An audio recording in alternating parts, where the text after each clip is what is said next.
Oh.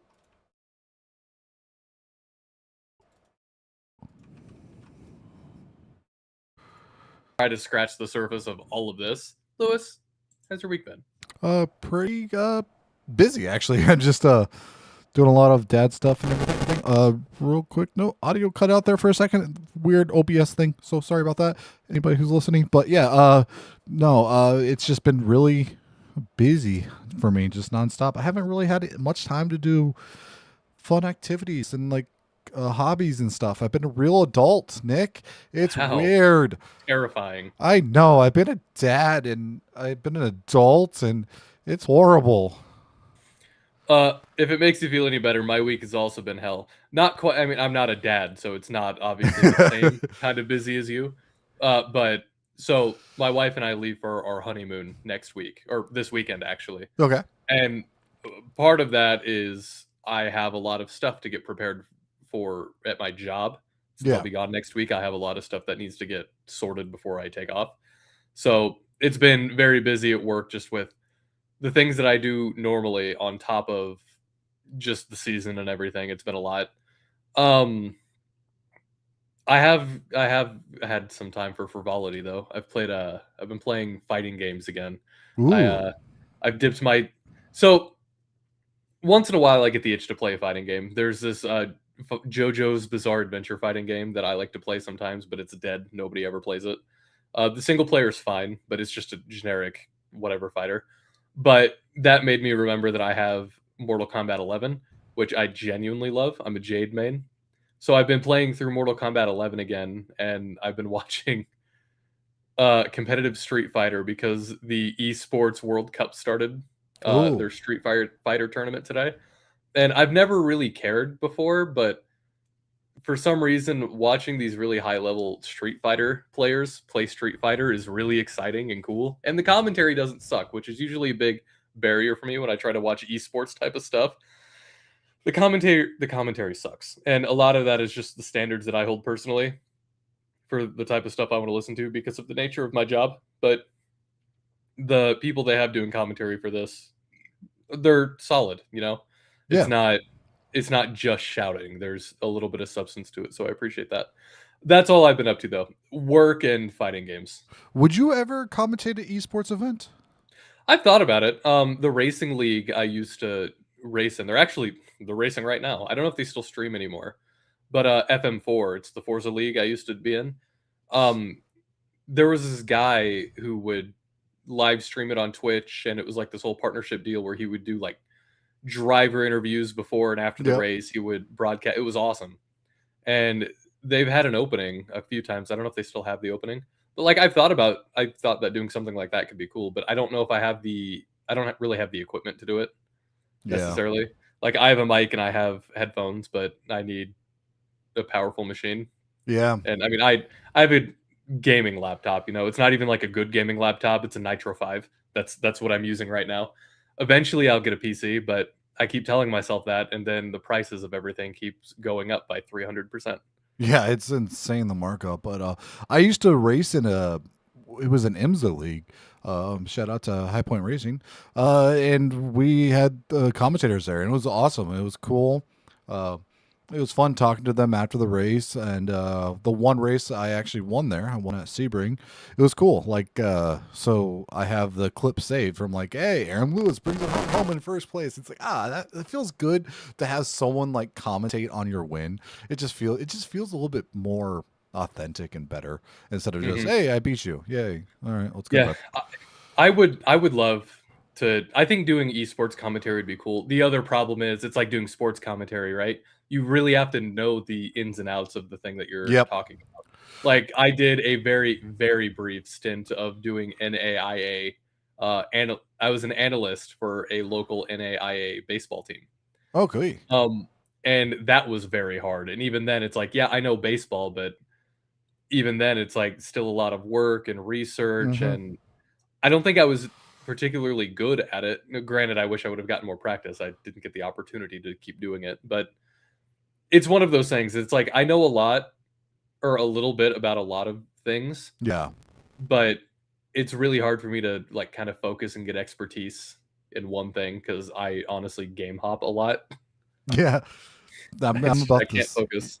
Yeah, I'm about the same way. I mean, if you look literally to my left, you see a 3D printer, electronics, just everything. I'm just all over the board. But yeah, it's oh, it's always been something I've kind of like wanted to do is like baseball or whatever. But it's like some of my favorite commentators of all time, like Joe Buck. A lot of Hmm. people he's very polarizing. People love He him, is. people hate him. But like I'm a Cardinal fan, so his call of the 2011 games World Series Game 6, so it was amazing. Eric Collins, I don't know if you've heard him. He's the Charlotte Hornets home broadcast announcer, and now he's doing the professional softball league too. Hmm. And he just brings an excitement, and that's what I love about a commentator. Like they just love what they're doing. Yeah, and like it's really hard to find a person who does commentary that just sticks with you. And my mark of a great play-by-play person or analyst is you tune in and you can listen to them and you don't necessarily follow what they're talking about. You just like to hear them talk about it. They just paint such a vivid picture and what they have to bring to the table. I know a few people, they're very talented and I Hmm. could never be at that level. And I'm very lucky that I get to work with these people because Yeah, it's awesome. and I do. I my one of my marks for like a color and then an analyst or whatever is like color can like paint the picture for me so I don't even have to watch the race, and then like the analyst can like explain stuff to me so I feel like I'm an expert of it. And some of the best people I think are like Crofty. Yeah, and I mean, I'm glad you said that because that's part of the reason why it's been such an adjustment for me to watch the F1 TV broadcast, not the Sky Sports broadcast. Because again, I would love to watch the Sky Sports broadcast, but for whatever reason, there's too much stuttering Yeah. through Apple. I don't know if that's a technical problem on their end or if it's a technical problem on my end. Like maybe the TV I'm watching it on isn't at the capability, but I don't know. And it's Yeah. very frustrating because I miss Crofty and I miss Brundle and Crofty and listening to them call a race because it's very I love it. And a lot of Hmm. people don't. A lot of people prefer like kind of the in the weeds more analytical stuff of F1 TV, which I understand why. I don't necessarily need that though, you know? Yeah. Commentary is supposed to, for better or worse, add drama to places where there might not be drama. And that's good. That's what's supposed to happen because that's what keeps you watching. If it's like a dead period in a race and it's just the commentary talking about how it's a dead period in the race, and if an incredible pass happens and they don't have the enthusiasm for it that I feel like they should, then it just kind of kills it for me. Yeah, they kind of like are the director in a weird way, even though they're not the director, but like they are they're the conductor. Really, they are bringing the excitement and everything, which is really cool. And I know if you ask certain people, like they do not like Crofty because of the British bias and all that. But it's like, Mhm. well, when a quarter of the drivers are British, it's kind of hard to like Also, a not sport see. that's steeped in British and French. Like the first F1 race was at Silverstone, and racing like this really started in French or France. That's why it's called the Grand Prix. Yeah, It, but there's like a bias in everything. That's the thing. yeah. Like I personally like watching or listening to home team broadcast over like national broadcast just because like yeah, you're supposed to be neutral, but I don't necessarily want the neutrality, you know? Yeah. If something insane happens, I want the broadcaster to react how I'm also reacting at that moment. Yeah, so I obviously watch a lot of NBA, and I pay for NBA TV so I can see each broadcast home and away. Depending, so like when I pick a random team like the Hawks versus Pelicans, I don't really care about either team, but I'm going to be tuned into the broadcast for the home team just so I can feel like, and I don't know, and just it feels better. And I like having the neutrality and everything. And unless it's Hornets, then I'm always going to go with Eric Collins because his, which is fantastic. All right, that's enough talking about broadcasting. Lewis, once again I found myself at another weekend where I wasn't able to catch qualifying. And this isn't me complaining at all. Like My wife went to go see a show this weekend, and I had to go drop her off at her friend's house because then they all drove up together. Yeah. So by the time I got home, qualifying was over, and I could have watched it. I fully admit that, but I kind of did that thing where it's like, oh, I'm by myself for a day on the weekend. Like I'm just gonna kind of do a bunch of things that I don't usually get to do, Yeah. and that's kind of what I did. I just chose to play video games and veg out. Oh. Um, so Wow. I mean, I could have watched qualifying. I guess Yeah. all of this to say I could have, but I didn't. So tell me about qualifying. What did you Uh. see? So real quick, that's funny that like you have the same mentality as me. It's like, oh, I can do stuff that I can't do when everybody else is home. Except for me, I nap.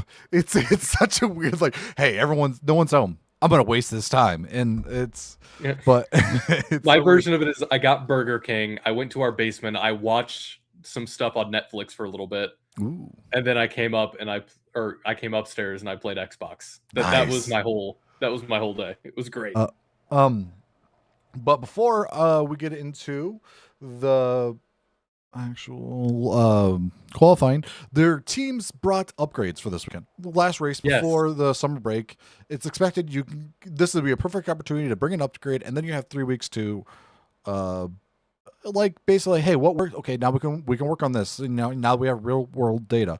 So I do have the FIA documents of all of the stuff of the teams and what they brought and everything. And I realize you can't see this unless you're watching the stream, so I'm sorry about this, Nick. That's fine. Uh, I believe you have them saved in our folder. yes. So as we scroll down, let you know the first one I am starting with is McLaren.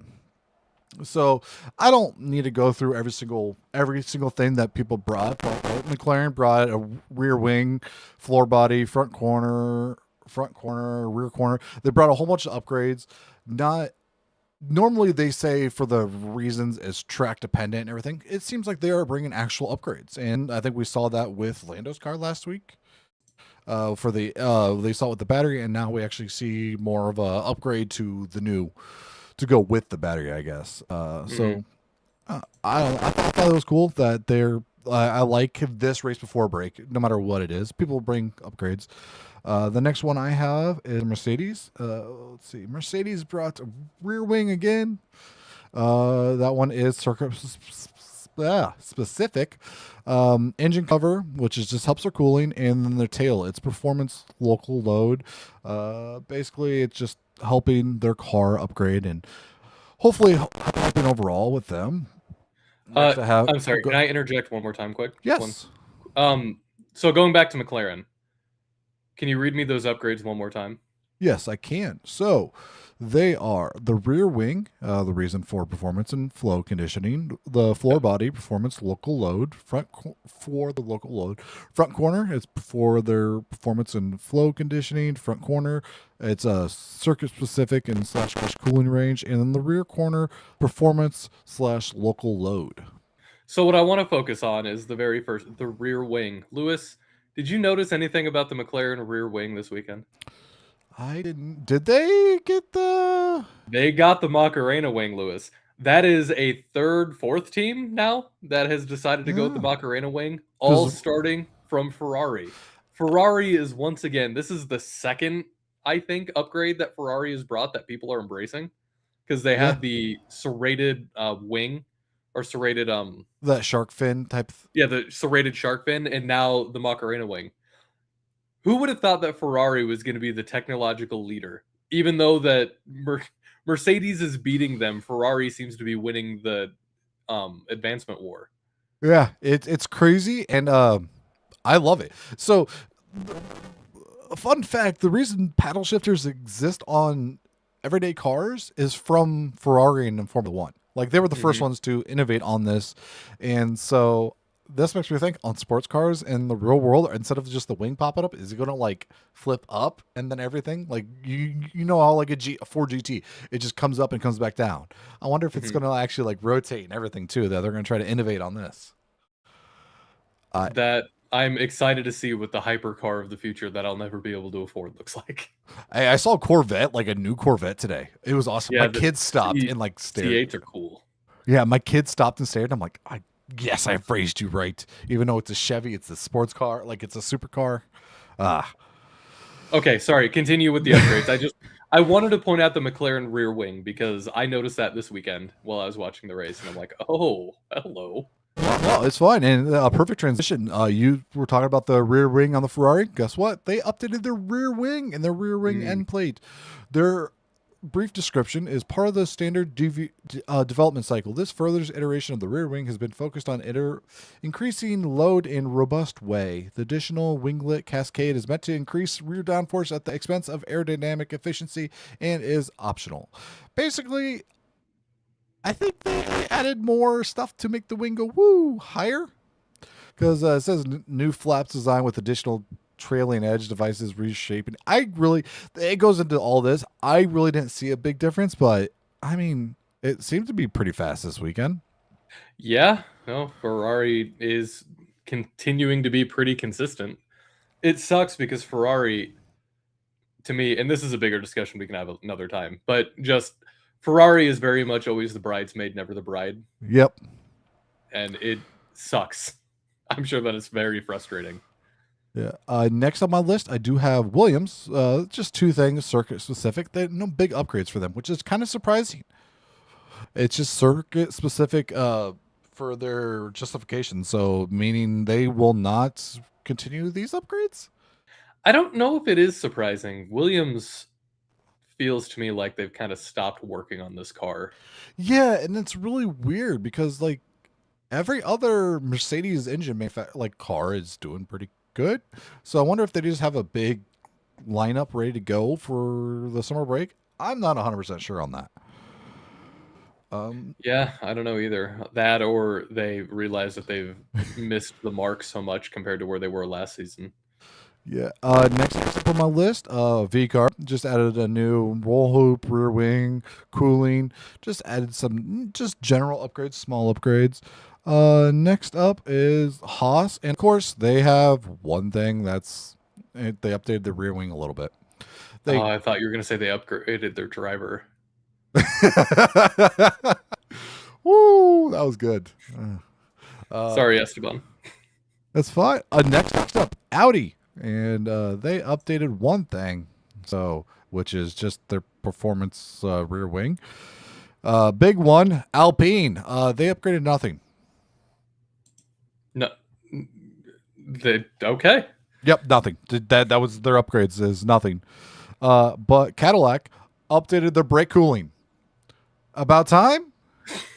Well, well. I was trying to get ahead of this, but yeah, about time. Maybe they should go back to the drawing board for that one. We can get more into it later. Yeah. And then those watching on the YouTube, I don't know if you have it pulled up, Nick. I have the definition up top, and then I have the diagram on the bottom. Two small pages, no biggie. Then we come to my team, which I'll fully admit, Aston Martin. Nick, you want to guess how many upgrades? 4. 16. My lord. None of them track specific. It's to the point that normally on these diagrams they just circle a little area that it is upgraded. Like it's a diagram of the car. They have a circle around it, shows where in the car it's they've upgraded. Where those go. On this diagram, Nick, it's just a big box. They just have a box around the car just to show, hey, here's what's updated. It is insane. The front wing end plate, nose, front cover, floor body, floor fences, floor edge, diffusers, side pod inlet, engine cover, cooling louvers. I can never pronounce that word. Rear suspension. Louvers. Rear suspension, rear corner, rear wing, beam wing, rear wing end plate. All got updated. And Nick, yes, it worked. Q2? It sure did. Fernando was in Q2, Nick. Oh Sure my was. lord. And he was able to parlay that into a top 10, right? Yeah. No. I'm happy for you as, again, You are an Aston Martin fan. You Yes. decided at the beginning of this season that you were going to be an Aston Martin fan because Adrian Newey, I believe I'm quoting you directly, is a god and can never do any wrong. Yeah, yeah, this is about right. Yeah, rough little translation there, but yeah, Hmm. no, I one of the main reasons I wanted to talk about all the upgrades is because like there was a big thing coming in this weekend. Hey, is Aston Martin are going to have something? I know they talked about the upgrades and everything, but it's just like, oh, is it actually going to work? And it worked. They were in Q2, Nick. The team that I joked about last week about how they were like 3 to 5 seconds slower than everybody else made it to Uh-huh. Q2. Now I'm not trying to take this away from Aston because it is very impressive the way they were able to turn this car around from the beginning of the season to now. But at the same time, it very much should not have been this to begin with. You know? No. Yeah, I Like agree. it's cool that they're bouncing back. It really is, but they really shouldn't have been in this position to begin with. Yeah. It, It's hard for me to feel sorry for them or happy for them. I don't know. Adrian, obviously, he tried to do something and it didn't work, and they've been having to jump through many hoops to try to undo what he did. And to be honest, I think they could have sneezed on the car and it would have been an upgrade to it. you know what? Maybe it's this, Nick. Adrian is just so good, he had to handicap himself. Oh, that's what happened. Yeah, It's so like, I have to design the worst car so I could design the best car. It's like starting a video game with all the bad things, just so you can feel more accomplished when you do it at the very end.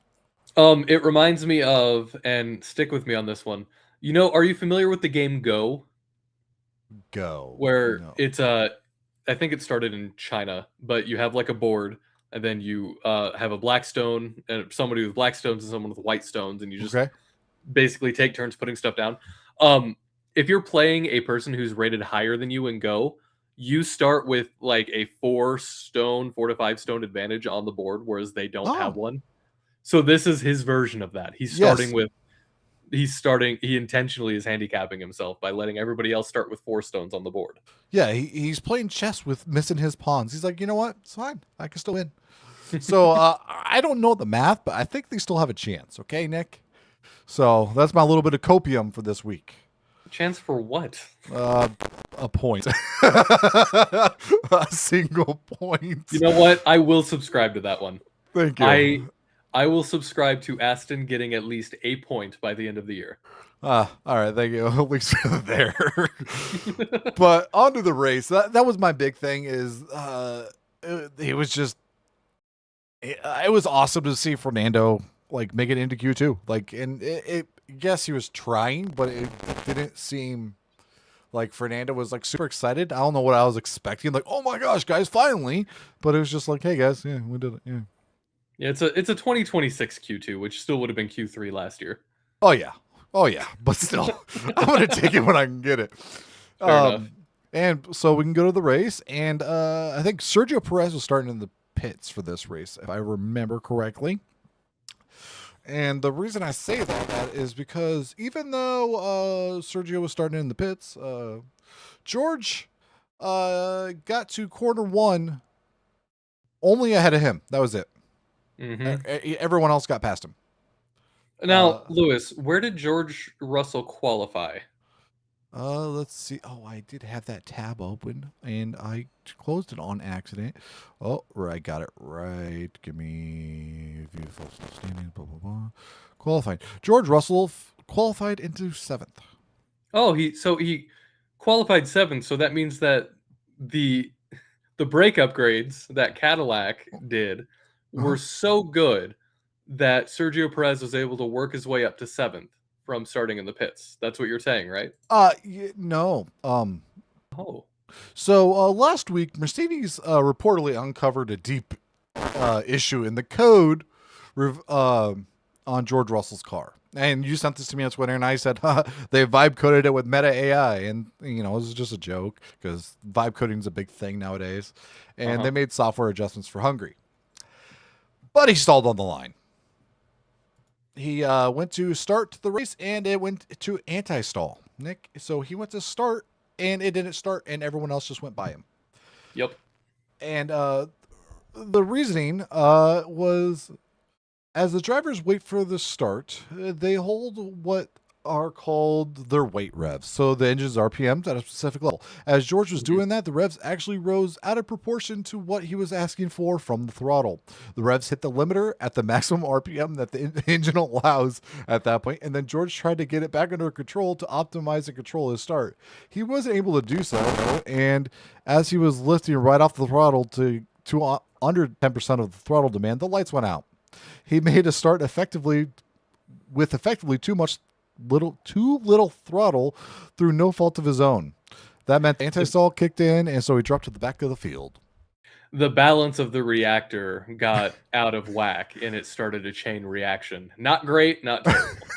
Yeah. that was great. That That was was for you.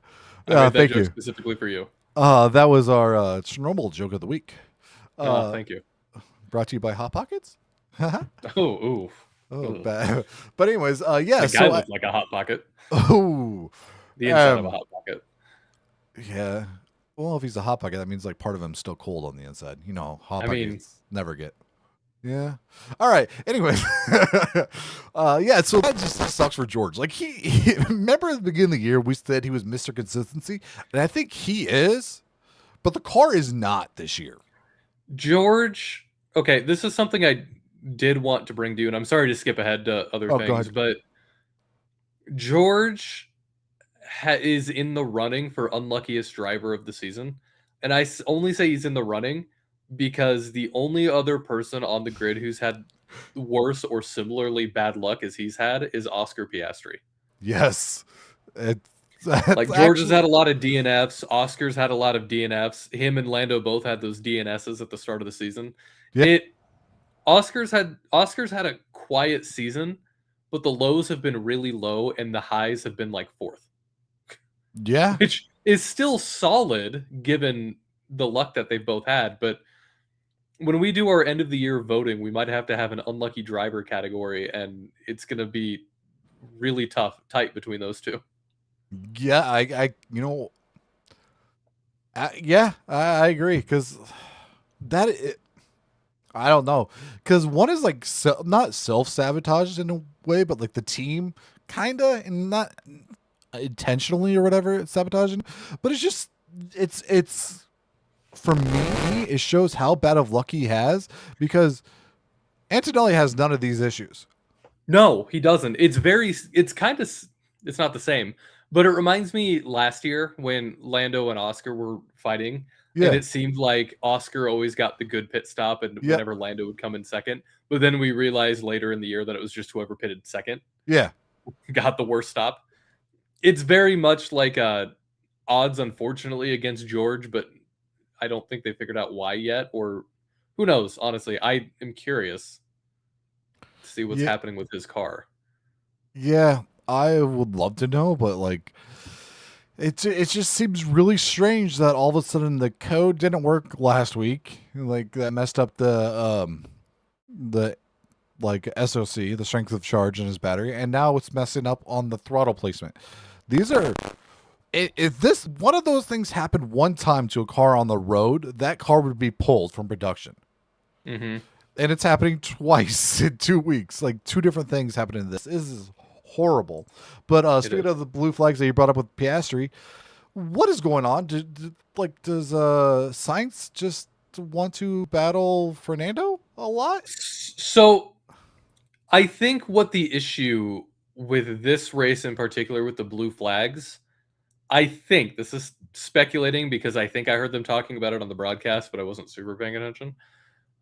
It sounded to me like there was a technical issue with the blue flag indicators on the track to the point where they just kind of had people waving blue flags, and I think a lot of drivers were just missing it.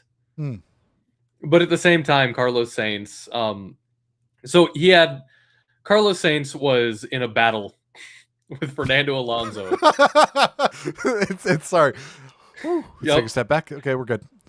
And when I say they were in a battle, I mean it was a battle for last, Pretty much, yeah. more or less a battle for last.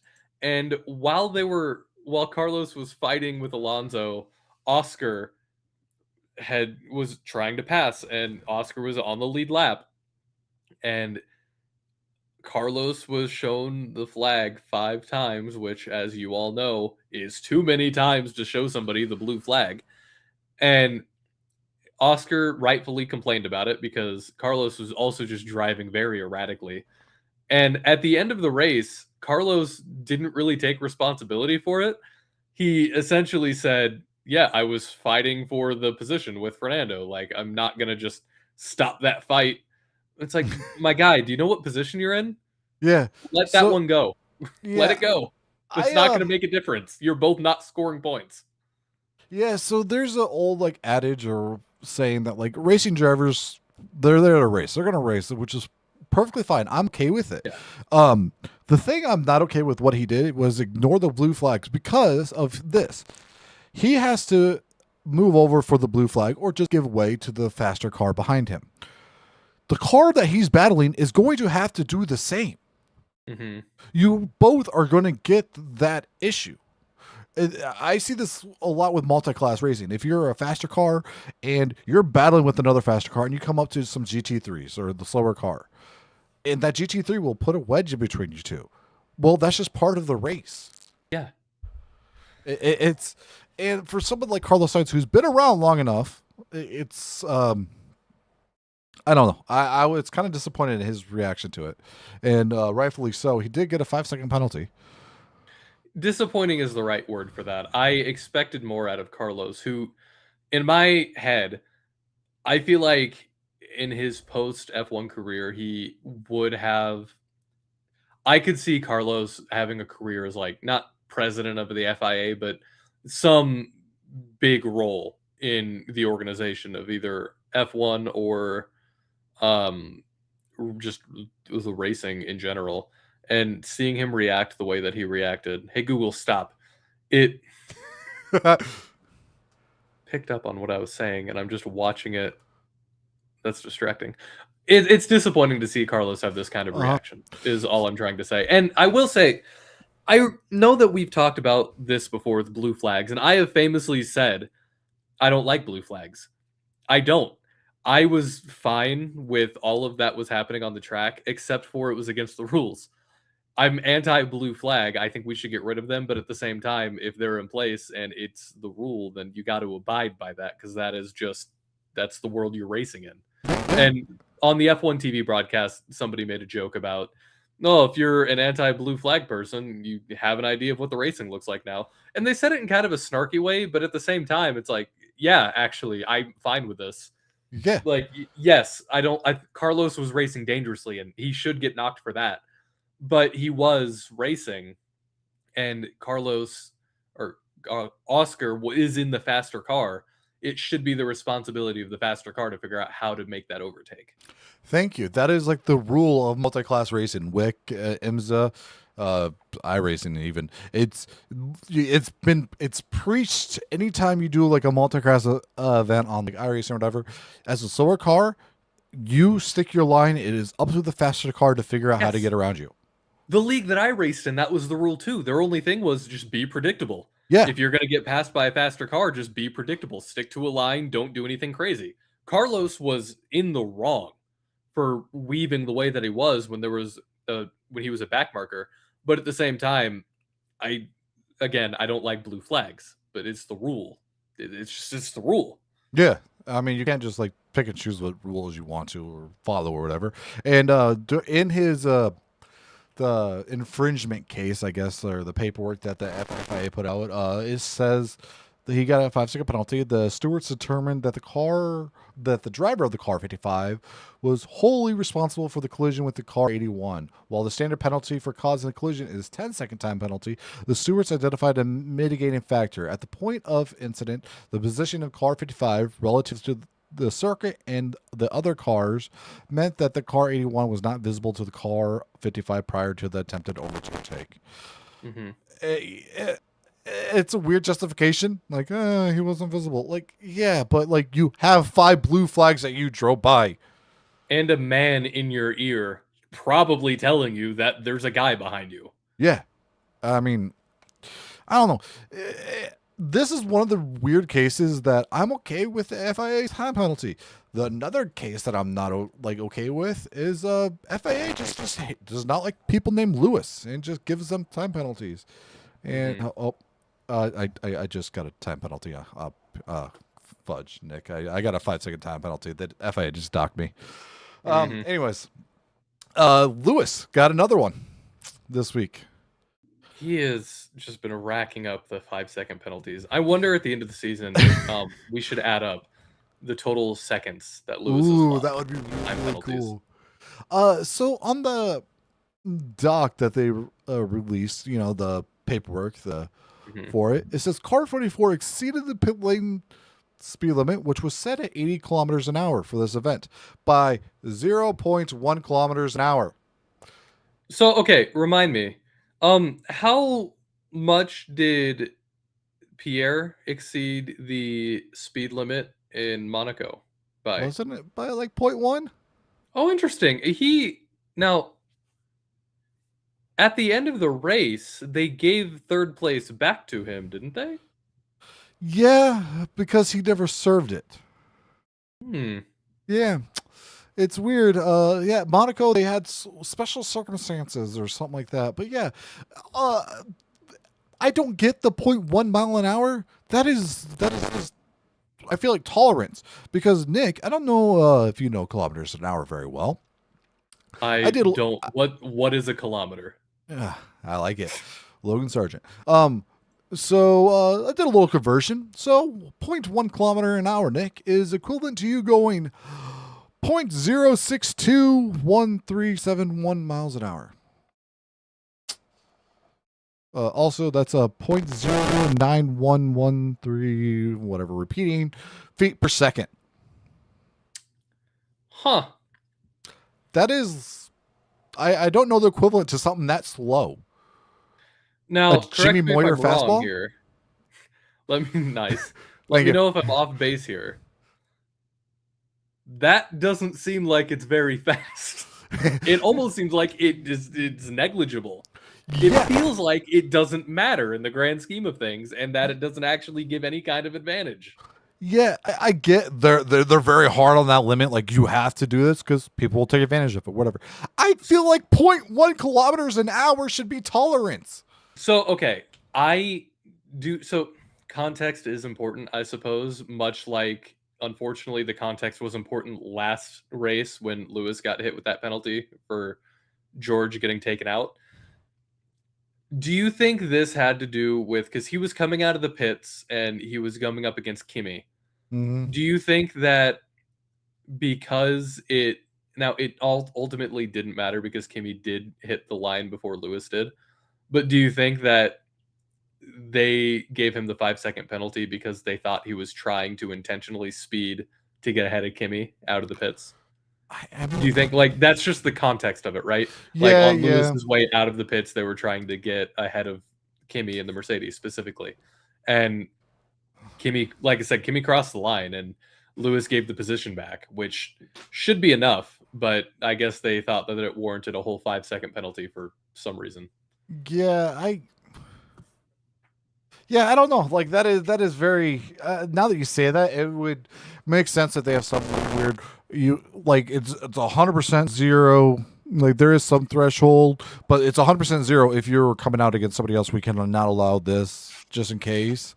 Yeah, and But I want to make myself clear. I'm not bootlicking the FIA. I'm a Lewis Hamilton fan. I'm a Lando fan first. I'm also a Lewis fan. Shut up. It's F1. You're allowed. I I can't help but wonder if it's just another case of Lewis being a victim of circumstance. yeah, I kind of am tending to agree with that. And I now that you say that, it's there. But like I understand that now. Your Like logic behind it. maybe it's a combination of that and the fact that Lewis is second in the point. So maybe it's just a bunch of these things where somebody at the FIA is like, you know what? Penalty. Yeah, see here, that's a penalty for you, sir. As he twirled his mustache and tied a woman to a train track. Yes. Oh no, I'm under investigation now. Um, 5 seconds. Oh no, again. But yeah, so that was. I'm assuming this is going to be the new meme. Just 5 second penalty for Lewis. It's yeah. I was not a big fan of that. It's really unfortunate in a season where Lewis has been doing very well. I okay, so there's a few other things I did want to talk about in this. By the way, Lewis ended up losing a position from that 5 second penalty. Yes, So he finished. fifth. Did he finish fourth and he was fifth after, or did he finish Uh, fifth and it was sixth after? looks like he would have been fourth and then finished fifth because Yes. he was Okay. 24 seconds behind the leader, where third place was 18. So I want to. Ollie Bierman also got a 5 second penalty for ignoring blue flags. By the way. Ah, yeah. So yeah, he lost two positions from that stunt. So I think not all of the blue flag ignoring was on the drivers. I think some of it was technological reasons in Hungary. I want to circle back to I'm sorry to ask you to do this again. Can you please pull up the Cadillac upgrades for me? Sure thing. I can do that really quick. Hmm. Hey, do you want the technical definition or you just want the plain? Just tell me what parts that Cadillac upgraded. Cadillac upgraded their brake cooling. Oh, so Yeah. around lap 12, Valtteri Bottas got on the radio and he's like, "Hey, there's smoke coming up from the cockpit." And then you got an overhead view and his brakes were on fire and he was only able to stop the car by driving into the pits and then scraping against the wall because he didn't have the ability to stop the car himself because the new Cadillac brakes were once again on fire. Here's the thing that makes me laugh, Lewis. Their brakes have caught on fire many times this season. Was the upgrade to the brakes of Cadillac just different kind of tinder? No, so technically, the brief description, the front brake duct surfaces have been updated to increase both the inlet and exit flow areas, improving airflow through the ducts and providing additional brake cooling. Oh, so they just made the fire bigger. Essentially, they're like, They upgraded the fire. It wasn't the brakes. They wanted the fire to be bigger. I yeah. understand now. That was intentional. Yeah, so when you like blow on a fire to like, oh no, and then it gets bigger. I think that's what they were doing. They're like, oh, so you need to go faster. Flames make you go faster. Hmm.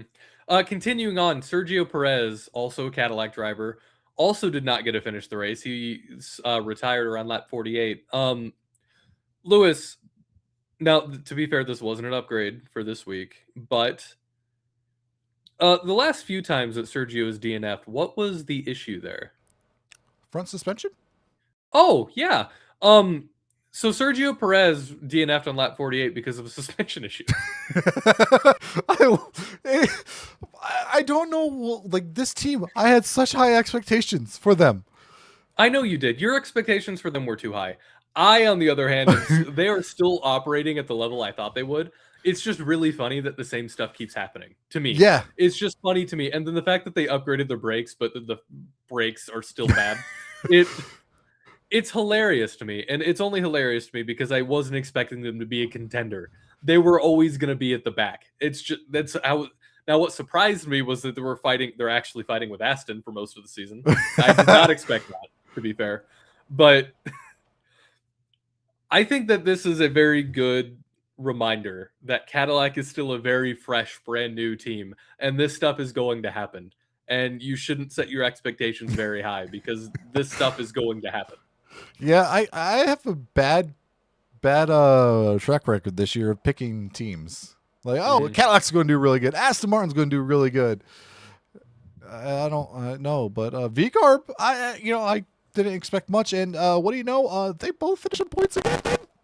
They did both finish in points again. You picked the wrong time to jump ship from VCarb and to go to Aston Martin.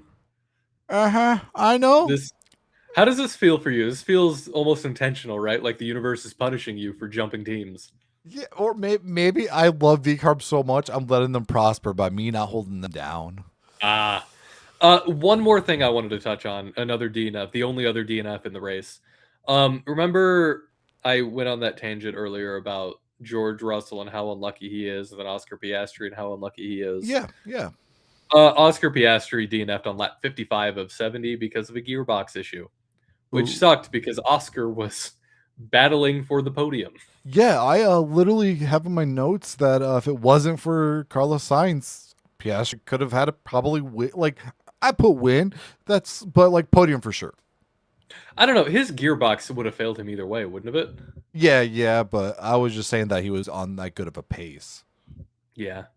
It's I mean, it worked out because, and we're burying the lead here. Lando Norris won his first race of the season. yeah, That's cool. Big fan of that. Go Lando. Awesome. I don't think it means anything in the grand scheme of things.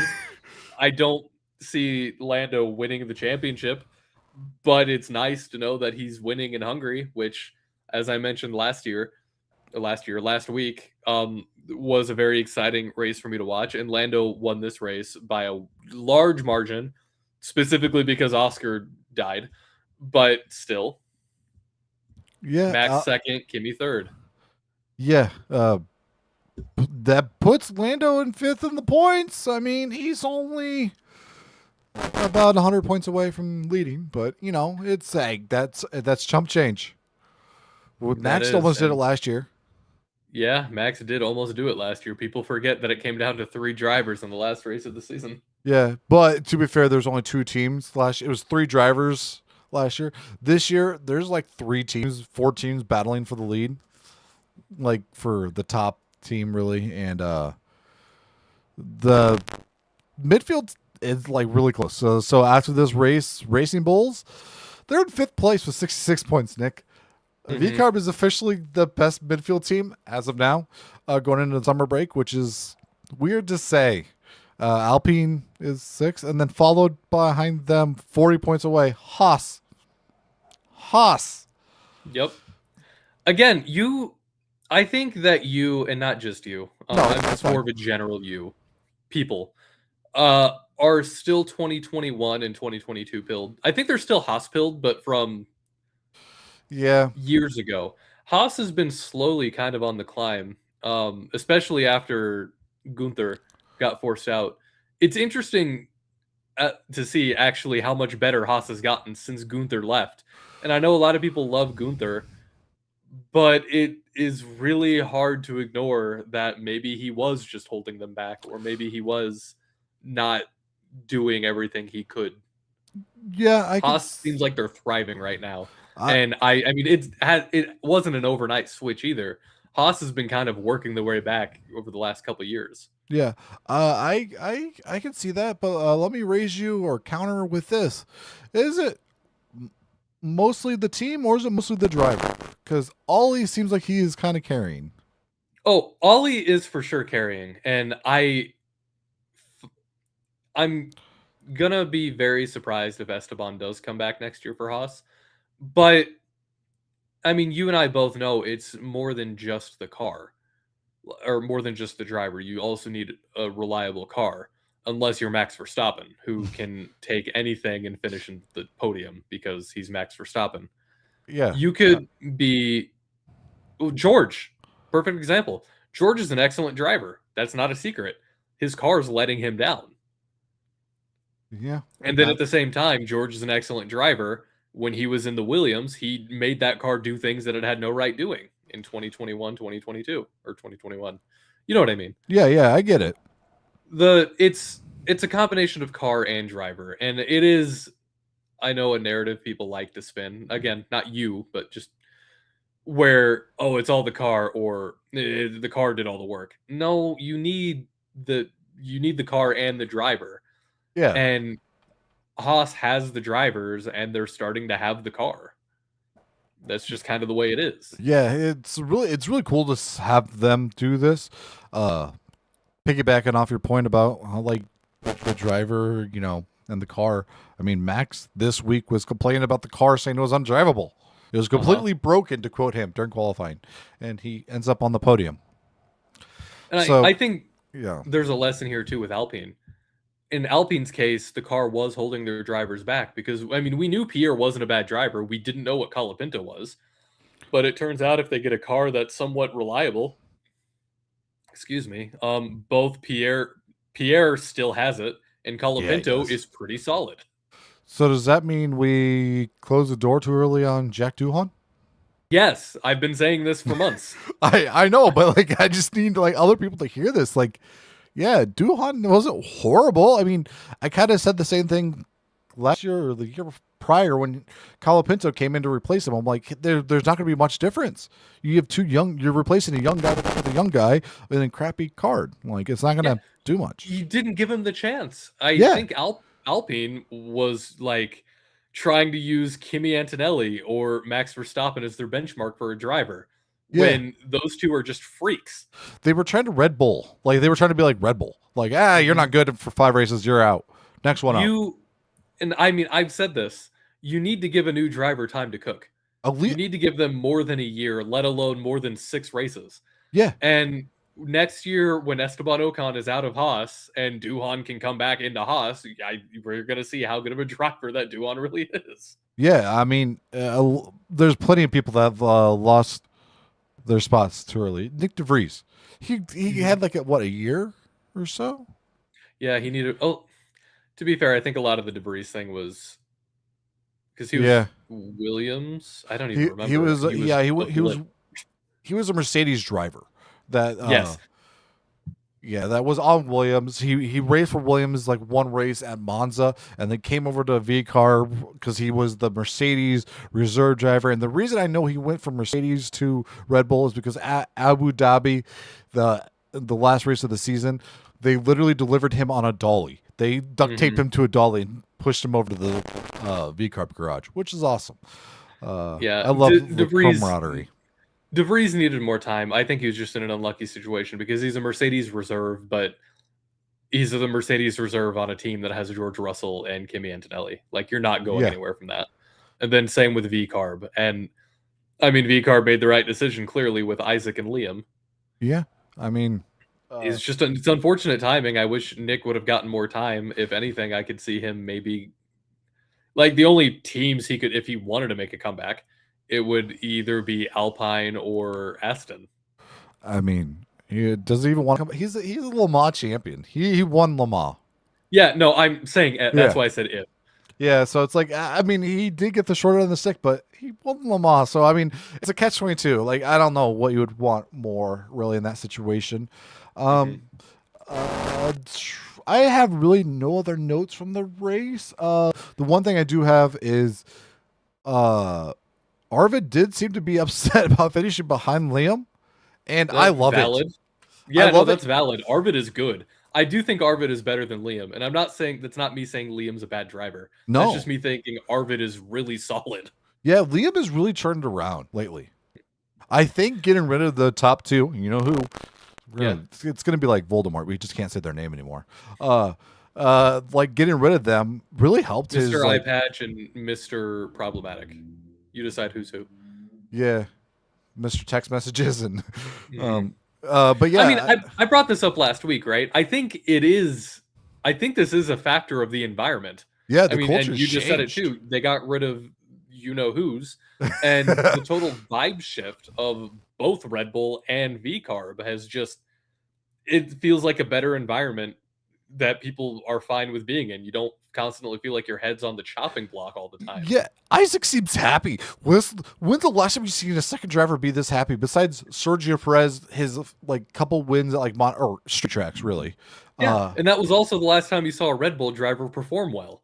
yeah, And I do think that it was less Yuki being a bad driver, and it definitely wasn't Sergio being a bad driver. And I think it was definitely the culture, the team culture at Red Bull.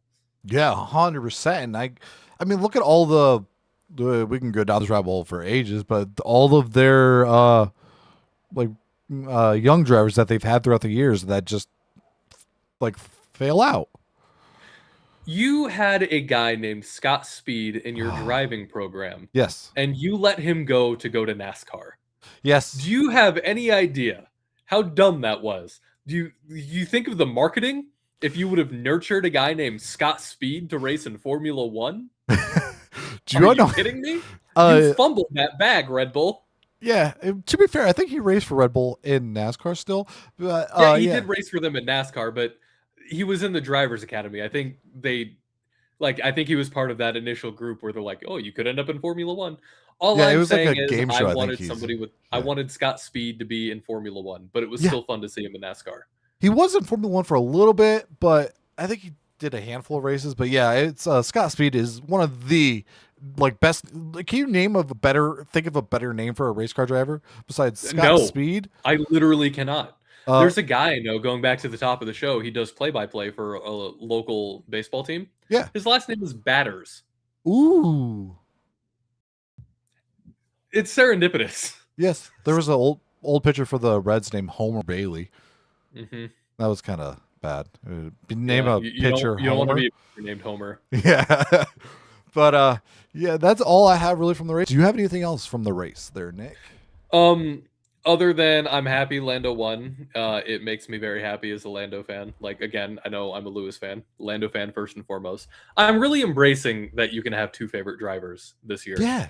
I was very locked in on Lando last year for obvious reasons, but now that I know that, like, in a way, I feel like I have the monkey off my back too. You know, like Lando won the championship. Whatever happens, happens. I know he's solid. He's proven himself. But now I feel like I can focus that energy to be like, I love you, Lando. I really want Lewis to do it next. Like, I'm kind of channeling all of my vibes into, I want Lewis to do really well because I want him to get that 8th championship that he should have already had. You know, Yeah. that's Lewis needs to win the 8th championship to really set the universe right. I feel like, you know. Yeah, I agree. And fun fact, Nick, I just looked this up, and of the last 5 races, we had 5 winners. The parity this season has been incredible. This, and we can talk about this more in our next show that we do, but I do think that overall, this new car has been a success. Now, granted, they eventually, whether it's next year or the year after, the fun will get upgraded out of these cars. But we are still very much in the honeymoon, throwing things at walls. We don't know what's happening yet. Like, by the time the next regulations come around, I believe that every car is going to have the Macarena wing. That feels like the advancement, right? Like, Yeah. eventually every team is going to piece together different upgrades from every car, and then the racing is going to get stale just in time for the new upgrade package. The new regulation package, I should say. The new V8s. But right now, this new regulation, whether you're Max Verstappen and you like it or not, has been a good product. It has given us parity. It's still shining or highlighting the good drivers. It's not just letting anybody win. You still clearly need skill and the right car to do it. Well, that's why Kimi's leading the championship. But Lewis is also, he's still in second, right? Yeah. And it's very much, it's good regulations. Yeah. I think it's safe to say that this has been a success. Yeah, it's one of those things that, like, yeah, you got to worry about battery and deployment and all this. And I get, like, some true petrol heads, as they call themselves, and everything, that just love the screaming V12s and the roaring of the V8s. And I'm one of those people, Nick. I love them. I am too. Yes. I like loud cars, but at the same time, I also like good racing. This Yeah, has been good racing. It's not just like I gotta be honest. At the beginning of the season, I thought it was going to be very manufactured, like manufactured overtake. Okay, you go. Mm-hmm. Almost like a Midwest. Oh, here you go. Here you go.